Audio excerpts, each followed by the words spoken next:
Hi everyone, today we will talk about how to solve Facebook ads account error. To know how to solve Facebook ads account error, you should just go to settings like this. You will click.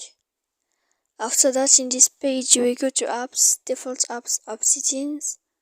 When you will see this list, you will go down to find the application of Messenger and you will enter. When you will see this page, you will go to click first stop. Then you will enter to storage. After that, you will click clear cache. Then you will go to click clear data.